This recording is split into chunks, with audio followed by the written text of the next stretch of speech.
ഇന്ത്യയും പാകിസ്ഥാനും പോലെ ഇസ്രായേലും ഇറാനും തമ്മിൽ ഉടൻ തന്നെ വെടിനിർത്തൽ കരാർ ഒപ്പിടുമെന്ന് അമേരിക്കൻ പ്രസിഡന്റ് ഡൊണാൾഡ് ട്രംപ്. കനഡയിൽ നടക്കുന്ന 51ാമത് G7 ഉച്ചകോടിയിൽ ലോക നേതാക്കൾ ഒത്തുകൂടുന്നു. ഇറാൻ ഇസ്രായേൽ സംഘർഷം പ്രധാന വിഷയമായേക്കും.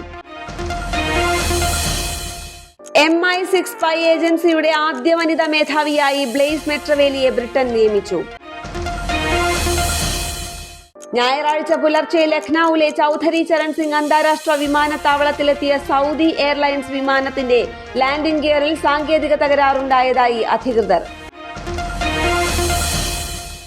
അഹമ്മദാബാദ് വിമാനാപകടം അന്വേഷിക്കുന്ന ഉന്നതതല സമിതിയുടെ ആദ്യ യോഗം ഇന്ന് ന്യൂഡൽഹിയിൽ നടക്കും. സംസ്ഥാനത്ത് ശക്തമായ മഴ തുടരുന്നു. നദികൾ കരകവിഞ്ഞു. താഴ്ന്ന പ്രദേശങ്ങളിൽ വെള്ളം കയറി. ഗതാഗതക്കുരുക്കും നാശനഷ്ടങ്ങളും ഉണ്ടാകുന്നതായി റിപ്പോർട്ട്.